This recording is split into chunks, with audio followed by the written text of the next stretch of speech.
Hi, everybody. I'm back with Simon Chokoisky, and we have not talked for about 6 months, and a lot was going on. It was prior to the elections in America, coming into a winter where he said this is a time we really need to contemplate. Of course, COVID gave us plenty of time to do that.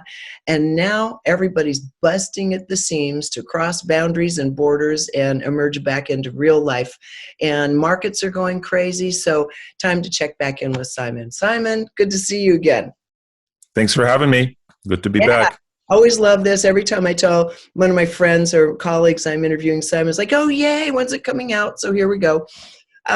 Anyway, Simon, let's go back just a little bit when we talked in the fall after, the election, and you said things would start calming down later in January. Of course, we had a big blip in the early part of January, not too peaceful. But you said what was going to happen is we were entering astrologically a time that was really calling for contemplation, and we went into kind of a long, restless winter. Pick it up from there, and let's kind of go back a bit and what we're emerging out of. Yeah, and I think just before the show, you mentioned that I had said I think around April things will start to ease up. Honestly, I don't remember some of the stuff we talk about, so it's good that you remind me. Um, but the basic theme is, yeah, I think we're emerging out of this. And in India, when you go and you ask a guru or a teacher to become a yogi, one of the first things they do is they put you in a room for 40 days with no furniture, and basically you're locked in. And they just give you a little bit of milk and very basic food. And what that's intended to do is, those 40 days you have nothing, no computer, nothing, all of your stuff will come up. And if you can deal with that, or at least begin to deal with that, then as you continue in your practice, you'll be able to purge all of those, issues that you have. But it also helps you learn how to sit and how to get along with the other person in the room. And if it's just you, to get along with yourself. So I think we've all been yogis for the last year and a half, not by choice. So, and so you're mentioning that now everybody's like gung-ho to get out and get paid and get laid and get all that stuff out of the way. So I think what this has been is kind of a yogic preparation, because by being forced to stay at home and be with, the people, your family or loved ones, and to make it work, we've developed skills.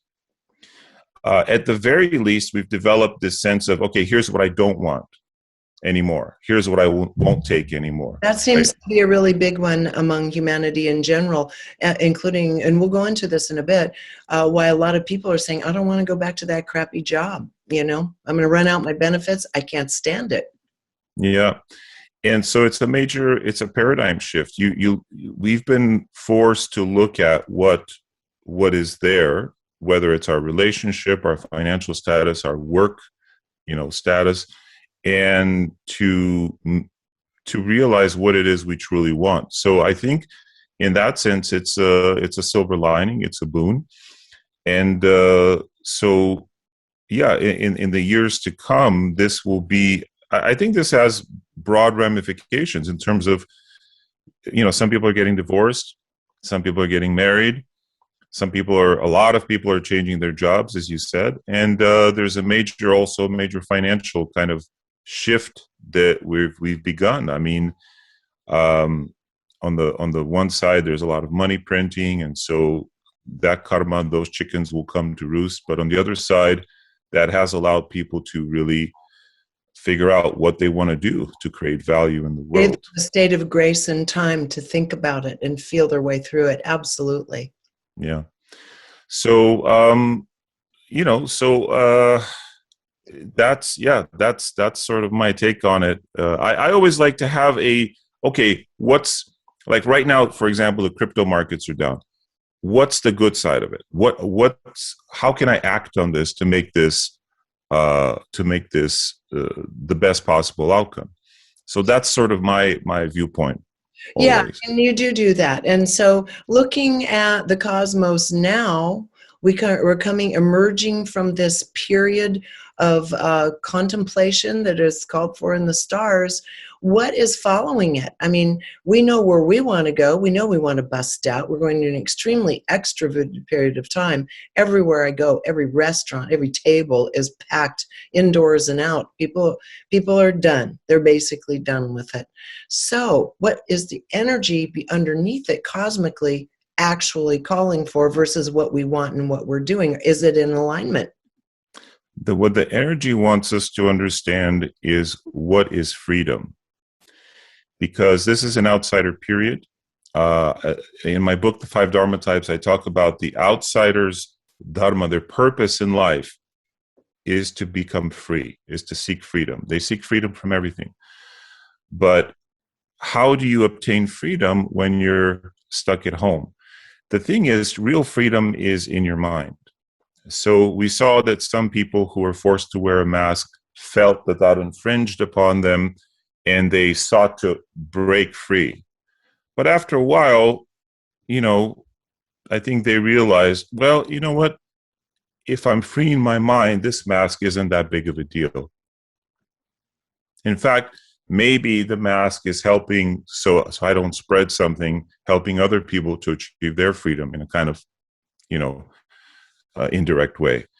So more and more, as we get locked in, we learn to free ourselves in our minds. And often it's the very, the people who are the most, in a sense, bound, who tend to be free. There's a saying that says the West tends to live free externally, but their minds are bound. Whereas the East, like India, they tend to live very, kind of secluded lives, sequestered, a lot of laws and so forth on who you marry, who you don't marry. But inside, you learn to become free. So I think what we've had to do is exactly that. It's been a flippening. And so I think what the world, what the universe wants from us now is to create real freedom for ourselves.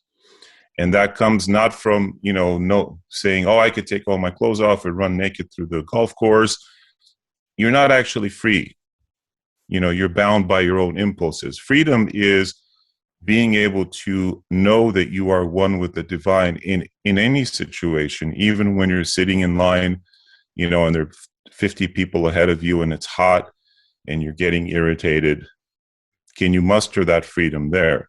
And so forth, in any kind of uncomfortable situation. Okay, so this would beg the question to refresh us. First of all, until what time does the outsider period extend?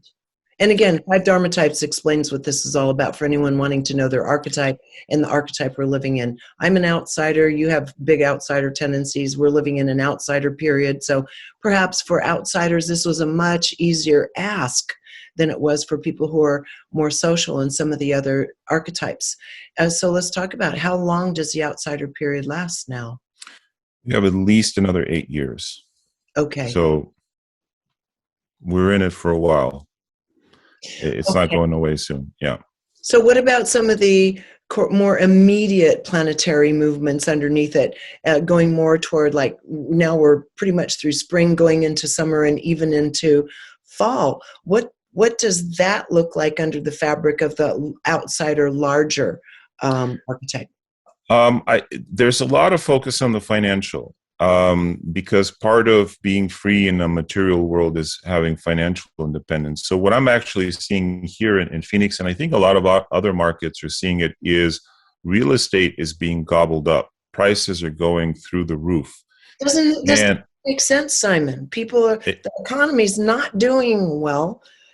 Why is this happening? Please explain. So, well, the research shows that it's big conglomerates. It's corporate conglomerates are coming in and buying up single-family homes now. So before, in the 2008 crash, it was more apartment buildings, things like that. It's single-family homes that they're going to rent out to middle-class Americans, which is unfortunate. Very unfortunate.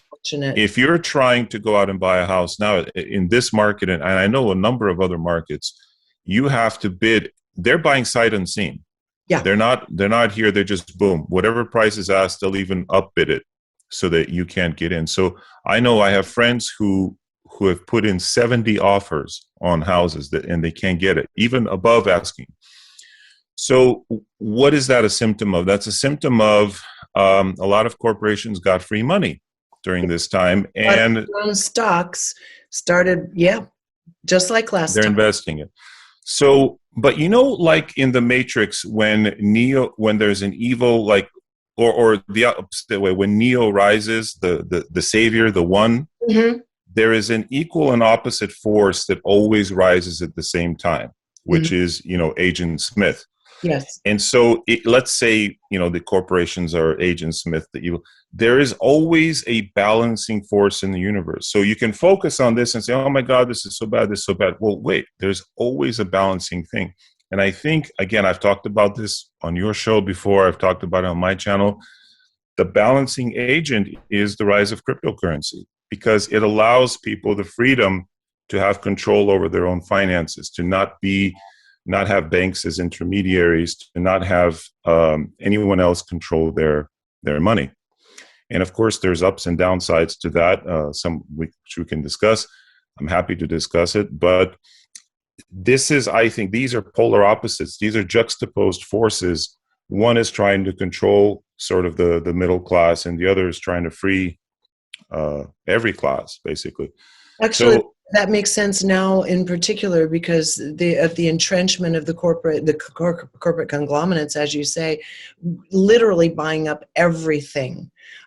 There's so little space in this country now for young people to even dream of having a home again, unless there's some offsetting factor which isn't controlled through the normal means. And you're right. I mean, what is there other than, even if we don't understand it well yet, cryptocurrency seems to be the only emerging thing that can counterbalance the corporatocracy of this world.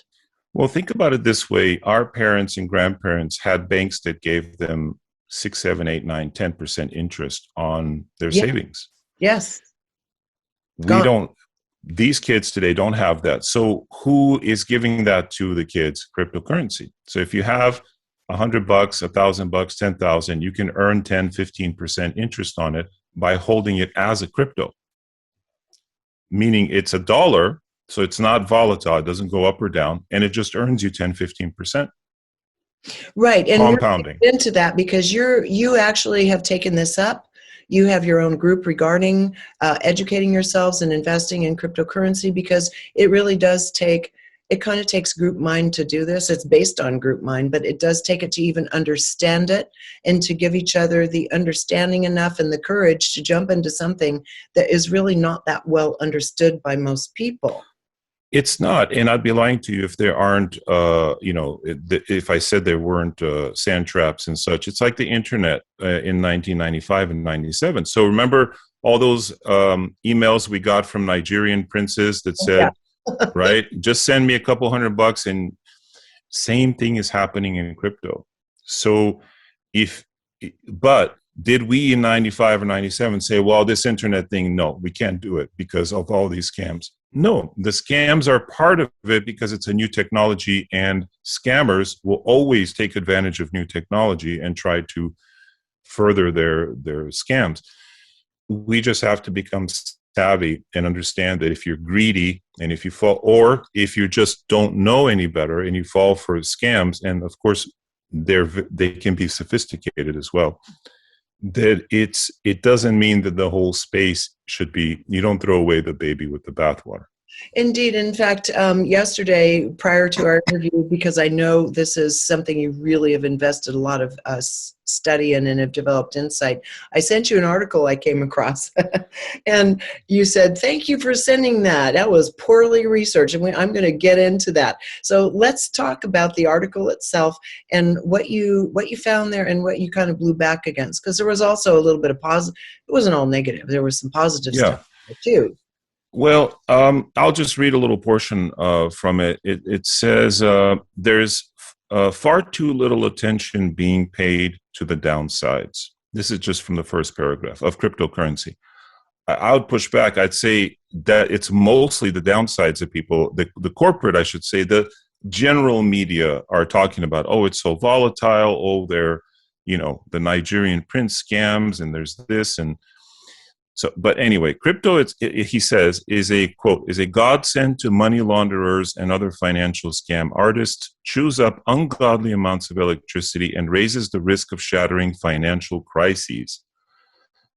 Crypto needs regulation to be safe. Now, here's this next sentence that he says, next paragraph, immediately right after this. So he's made all these bold statements. I'm not an expert in the technical details of crypto, which vary wildly. So he's not an expert, but he has all of these judgments based on the fact that he's not an expert, but he thinks this is the case. So each one of these points can be addressed. Does it use a lot of electricity? Yes. However, in fact, Mark Cuban, the billionaire, pushed back against this idea that it uses electricity, to note that the research shows that most of it is based on renewable energy. In China, where it's mined, it's 95% hydropower for most of the year. But the more interesting point, and this is from the New York Times, is, I'll just read this. I hope it just take a minute. Yeah. This is from the New York Times article. It says, consider a gold ring, one gold ring. For that 1 ounce of gold, miners dig up and haul away 30 tons of rock and sprinkle it with diluted cyanide, which separates the gold from the rock. Before they're through, miners at some of the largest mines move 500,000 tons of earth a day, pile it in mounds that can rival the Great Pyramids, and drizzle the ore with the poisonous solution for years. The scars of open pit mining on this scale endure. Some metal mines, including gold mines, have become the near equivalent of nuclear waste dumps that must be tended in perpetuity. Yeah. Okay? So it's basically a second thought. I mean, look, gold rings on my fingers, we don't even give it a thought. Exactly. And so how does this relate to crypto? So Bitcoin and other cryptocurrencies are a store of value. So just like you buy a piece of gold and you expect that, your children or your grandchildren can exchange that for money, similarly, Bitcoin and other cryptos are a store of value, except it's not in a physical thing, it's in a digital thing. But to create that value, they have to use energy.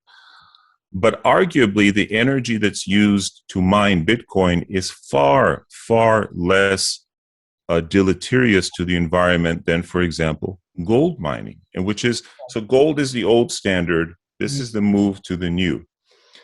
And in the process, what Bitcoin is doing, it's allowing people in the middle of Kenya, in the middle of Bangladesh, to participate in the financial system.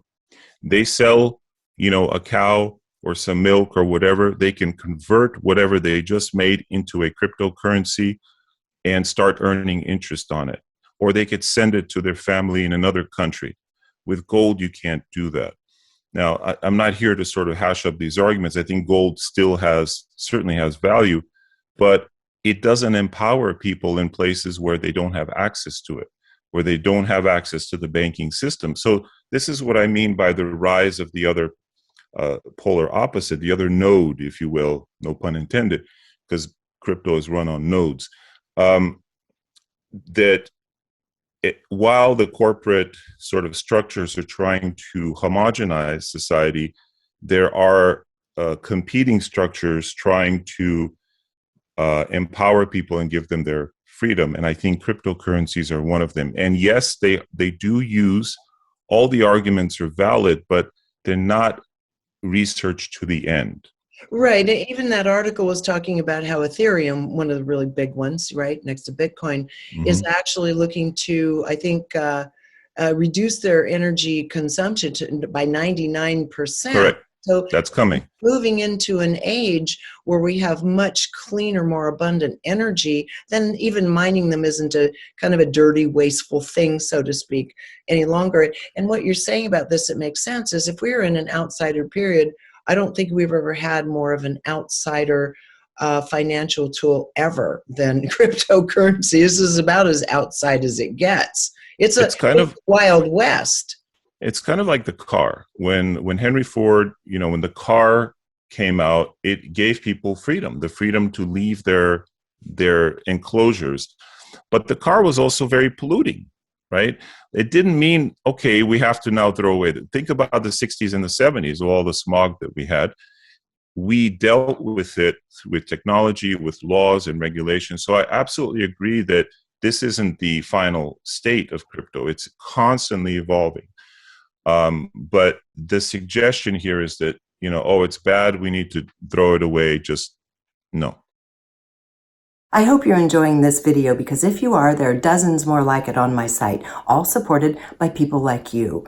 So if you'd like to keep this work rolling in and join our community, just click on the Patreon button at reginameredith.com. That also gives you access to insider commentary, my live book club, and other live events with special guests. So join in. Thanks. I was watching, I couldn't help myself. I had to watch Saturday Night Live, the episode with Elon Musk. Oh, so bad. I thought, I got to see what's going to happen. This is going to be a train wreck. Well, you know what? I mean, first of all, he comes out and says, I'm Asperger's. So he probably the first host, and what did you expect me to be? I'm a guy that, has revived the the electric car industry and puts people on Mars. Did you think I was going to be a chilled, normal person? So I like the fact that he was kind of taking the out of himself. However, he and his mother came on. It was a Mother's Day edition talking about Dogecoin, right? And I know he made some kind of tweet or comment recently. And when he or Mark Cuban do something like that, just a little tweet will shift the markets. So first of all, let's talk about, well, Mark Cuban is big on this. Last I read, he's big on Doge. What is Doge? What are the ones you're looking at right now? Because I know it's constantly changing, but just at this glimpse of time that you think are good, steady ones that you've talked about before, where a person can do an exchange into the world of money and can gain interest. So let's talk about Dogecoin. Let's talk about the ones you're looking at right now, so people can get a little, understanding or leg up here. Yeah. Well, Dogecoin, we could start with that. Look, I'm going to use a little popular metaphor here, but Dogecoin is like the Kardashians. In a sense, it's just popular because it's popular. And you actually have to give it to them. I mean, it has created a kind of a social value that at this point is bankable. So at first, people criticize the card. Well, they don't do anything. What do they do? Well, what they do is be themselves, and through that, they've earned a kind of cachet. Similarly with Dogecoin, it doesn't do much, but it's the Kardashians of crypto. Okay. So, and as a result, it has actually now built up quite a bit of financial status. So Doge has its own blockchain, which means it was first developed as a meme, as a joke, but it was used to send tips to waitresses and waiters and people in the service industry. But beyond that, hasn't really been developed much. And like Bitcoin, it's a fork of Bitcoin, I believe. But there are other projects that I call the blue chips of the crypto space, besides Bitcoin, that are doing amazing things. Share. Cardano would be one of the top. Cardano, whose ticker symbol CARDANO. And the sign is? ADA. Okay. It's not the American Dairy Association. Yeah, got it. Or the Arizona Dental Association. Okay. It's Cardano. All right. Buy it. Buy Cardano. So why do I say that? No, not financial advice. I'm not a qualified financial advisor. I'm an astrologer, and this is all infotainment, okay? And should be taken as such from my side. But at the moment, May 23rd, we're experiencing a massive downside. So crypto is very volatile. And that's another part of this yogic training I was talking about. It really trains your mind to just be like, oh, okay, we're going down again. Here we go. But right now, we're at a dip where you can purchase most of these cryptos at literally 60 to 70% off. It's a fire sale. So if it were me, and this is what I tell my mom and my friends, I'd say buy Cardano. It's on sale, huge sale. Ethereum is good. It'll be the world computer. You should have some Ethereum as well. I think Cardano will have more movement in the next 6 to 12 months. So you'll bring me back in a year, and then we can reevaluate. Then there are a few others that we discuss in class. I don't want to give very speculative things, so Sure. I'm giving you just the blue chips. Cardano. Another one is called Polkadot, DOT. And it sounds very cute, very nice. And what it is... Polka dot? Yep, Polkadot, just like it sounds. Mm-hmm. And I would get those two in Ethereum, and you'll be fine. Interesting. That's okay. it. So so we got a little advice from a guy who spends a lot of time looking at this. You have what is your group? I mean, I know you told me you have a group and you guys meet. We do have a group. We've got many, many hundreds of people, and it's closed now, unfortunately. It's called Crypto Questions Answered. I had to close it because we had massive, massive demand, and it was too much. I couldn't handle all of the questions, the inputs. So now we probably will open it up again sometime next year. Mm-hmm. But the point of the group is people ask questions. We do astrology charts for the question. So they'll ask, hey, is Cardano going to go to $10 before the end of the year? And so we look at that and we try to answer. But really in crypto, understand this. No one ever in the history of Bitcoin lost money by buying Bitcoin and holding it for 4 years. Bitcoin has a 4-year cycle. It creates a halving every 4 years. So if you bought at the top in 2017, you've still doubled your money. So this is a statistic, it's a fact. Same with Ethereum. Okay. Over 4 years. So if you have the mindset that this is a 4-year investment, the history has been that no one ever has lost money. In fact, if you look at the stocks, Amazon, at one point was down 95% in 2005. Then it was down 37%, then 40%. Amazon is extremely volatile.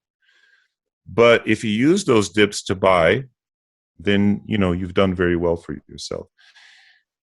Bitcoin and crypto is similar to that. It's very volatile. I will not lie to you, but if you have the 4-year mindset, you'll be okay.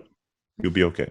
Okay, so I want to ask you this, because a few years ago I did a story with you that was based on using astrology around the birth dates of players, teams, sports teams, and so forth. And you did this experiment, and you made a bunch of money. You got your site. You made exactly what you put out to the universe you wanted to make. So the question is, now, do you still use astrological influences and the birth date, or from the date a certain coin goes on the market, for example, or crypto goes on the market, or are you now detaching astrology from that? No, we do it. The problem with crypto is it's hard to find a defined chart. When did it exactly go on the market? And with astrology, you need a location. Yeah. So because crypto is, decentralized, you don't know what you put. London, you put LA. So the astrology is much more touchy. Wonderful. Okay, gotcha. Just thought I'd ask that. Okay, good. Well, that was very helpful for us, because I think relating it to the fact that we're in this outsider phase and the inequity, again, of these corporations coming in and acting in a rapacious manner once again, we have to find ways to counter it. And I love what you had to say. Now let's look at how countries are operating. I mean, the one thing about COVID, it was the great leveler. It put all countries in a bind. And now we have to open up or not open up and start making ourselves known to one another, open to another, or closed to one another again? How do you see this in these astrological times, and where do you see things staying tight and closing or opening up? And what's that flow look like astrologically, more globally? To be honest with you, astrologically, the big long-term picture really does show the rise of China, particularly after 2031 or 33. I think 33, it's really sets in, like China becomes the #1 superpower. And it's I don't want to say it's inevitable, but it looks like, astrologically speaking, that begins the period of the dragon. And, of course, China is the dragon, as represented by the south node of the moon. Yeah, what does that entail, kind of psychologically, psycho-spiritually, on all levels? What does that mean? Well, we're seeing it already. So in a sense, we're seeing a government that really doesn't care about the effects, like the rocket that came down from outer space. They don't give a damn. It's going to land somewhere. I don't care. The virus. And, this is one thing, maybe the one and only thing that I agreed with Trump on, is I think it should be labeled. Most viruses are labeled for where they come from. Rocky Mountain fever, Zika virus, MERS is Middle Eastern Respiratory Syndrome. They're all named after where they came from, except this one, and except SARS, because that also came from China. So they have this influence. Think about that. They're already having this influence. I think it should be called the Wuhan virus.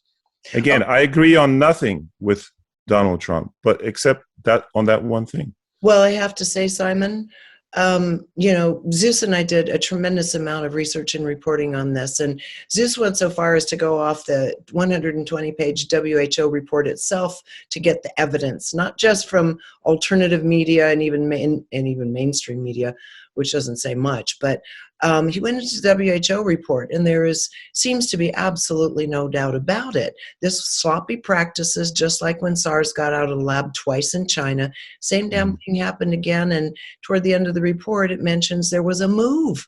The lab actually was in the process of a move, which is fragile. That's when things can happen easily. Those military games were right next to it. All of it's near the market, centralized in this one little area of Wuhan. You're right. It did get out there. And we have to name it. If you don't name a thing, it becomes this, it's this COVID. It's ubiquitous, but it was Wuhan. And that lab has had sloppy practices, and they have been slapped down before, but they keep doing it. So that's a symptom of kind of what's coming, because they don't care. In the big picture, it's about it's like a corporation. You want your brand to cover the earth. It has to be Coca-Cola everywhere. So I think that's their world, that kind of world brand, and they're building it, and it's coming. So look, I'm not trying to say that. I'm not saying that to scare people. I want things to be. I want a spade to be called a spade. I want things to be. Simon, I agree with you, and I want to say something. And again, it's just calling a spade a spade. When you look at a country, psychologically, you look at their cultural practices and spiritual practices. In China, the spiritual practice really is finance, economy, and materialism. That is the primary religion, so to speak, in China, and it's going gangbusters. But again, without having that conscience of overlay of some kind of overarching spiritual system, it is, as you said, inevitable that these kinds of things that seem very careless and affect others are going to continue happening. That's the part that concerns me. Now, the U.S. certainly has its problems in having become a superpower. Plenty of detriments, plenty of exploitation, colonialism, you name it. We've done all of those things. But not to make excuses, there is a type of overlay of conscience that was essentially coming from being a Judeo-Christian culture at its inception, that China's not starting off with that. And I'm not trying to sound prejudiced. I'm just talking about something that I've looked at and talked to people about who have lived in China, spent time there, and talk about this psychological trait of just blatant materialism. How does that play out when you blend that with what the stars are indicating? Well, and just to add a little to that, the tenets of communism don't allow for spirituality as a big part of the society. And I grew up in communism. I was born in the States, but my family moved us back to Bulgaria for a number of years. So I lived it. And there you're basically trying to survive. You're keeping your head down, don't make any ripples, and just, do your thing. It's not anyway, so that was my experience. But yeah, spirituality is not even a tenet of the communist structure, especially. So, and again, many of these corporations that are buying the real estate could be linked, if you trace it far enough back, to Chinese interests. I know, Vancouver, certainly there are a lot. Anyway, not saying that that's bad or good. What we have to focus on is empowering ourselves. And one of the ways I'm doing that is with crypto, investing my value, the value that I put forth in the world, into something that is not bound by the banking system, that can be manipulated and so forth. Part of that is working on myself as a spiritual being. And I do think, being shut down during the COVID has really forced people to look at their relationships and helped us grow, even sometimes through fights and irritation and slamming doors. And, at least you get all that stuff out. The life of quiet desperation that Thoreau talked about is what most people live. But now you can't live that life anymore. No, you have to. Desperation, throwing telephone Exactly. at each other. But that's a good thing. I mean, either you're going to break up, your relationship is not going to be able to take it, or you're going to realize my relationship is worth fighting for. Screw this. Okay, I'm going to be better. You're going to be better too. Let's make a pact because we love each other, and I want to work on this. So it's either one or the other, and either way it goes, it's a good thing, because if the relationship can't stand it, then it was built on solid ground. And if it can, then all you're doing is reinforcing that solid foundation. Yeah, that makes total sense. What about, and we've witnessed this around us. We've all seen this, and our relationships have changed in general for a lot of reasons. We've talked about some of it in the last show, just coming into philosophical, huge differences in the divide in consciousness alone. So from a personal to, a mass level. So let's look at the mass level in terms of movement between countries, with the astrology coming up for summer of 2021 and into the fall. What's it look like? Are we going to just get out there and move, or are we still going to do this, hang on to this reticence of an outsider phase? We're still in an outsider phase. I'm afraid for the economy in the next couple of years. And I hate to bring it back to that, but I think, money in a sense is freedom, and freedom is what everyone's looking for. And if it's not, money's the basic foundation. Working on yourself psychologically is the next level. What our countries are doing and how they're getting along. I haven't looked at the big picture. I've looked at the grand scale, and it does look like China is coming in its ascendancy. Other countries will continually bow, I think, more and more, or pay deference to China, just because based on what they've built. And so what can we as just individuals do? I think just work on freeing ourselves. That's it. And maybe that was always my teacher's take on it. I'd come home and I'd say, "Did you see what George Bush said? Did you see?" He's like, "Okay, how does this affect your life right now in this moment?" And I'd say, "Well, it makes me mad." Okay, so let's start from there. But then I realized that unless, it is your dharma, your purpose to be in government, in movement, or through social media to be an influencer, in which case do what's right, then just do your dharma. Hopefully you found that in the last year. You've had enough time to think about it. And, last, if nothing else works out, just wait for the UFOs to come. There you go. I've been involved in a lot of that lately. It was 20th anniversary of disclosure. I've been on panels and interviewing people, and yeah, that'll happen one day too. Already is. Well, I'll tell you, last year I pulled a chart because a bunch of my students were talking about it, and they're saying, Simon, what's your take? And I said, I don't know. I don't have a take. So I decided to do what I do, which is astrology. I pulled the chart question was, are UFOs real, or are they military, what do they call it? Disinformation. And the chart, I even did a YouTube video. It's out there. Absolutely clear. They're real. Yeah, they're real. This is for real. So I did a follow-up chart to it just a week ago or so, because now a lot more videos are coming out. And my question this time was, is it in fact our military? So we know they're real, they visited, they're here. Is it our military now that's taking their technology and experimenting with it? Is that what we're seeing? Or is it really, UFOs? And the answer to that is the military are experimenting with UFO technology. However, they're absolutely perplexed. They're absolutely perplexed. They don't know. They still don't know. I think they've had access to it for a while. Yes, they are absolutely experimenting with it.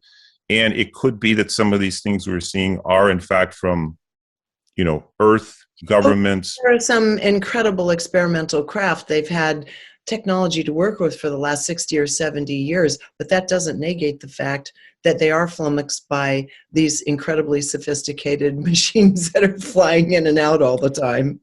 Now, I say that, and I'm just giving you my background. I have not seen any of the programs that you've discussed. I'm not part of the UFO community. I'm a sympathizer, but I'm not so I really don't know where it stands. Full disclosure, I have seen, pun intended, I have seen the Joe Rogan interview with Bob.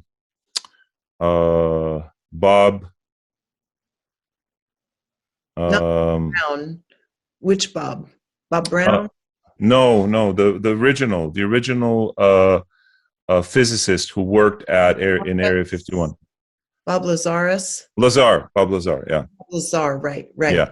Right. That's my extent of knowledge. So what I'm telling you is from the astrology that I've pulled. So that's what's interesting. So isn't it interesting that the awareness of and starting to the acceptance of life coming in from other places and the potentials there technologically, culturally, and otherwise are coming alive also at the same time that China is coming into prominence? Yep.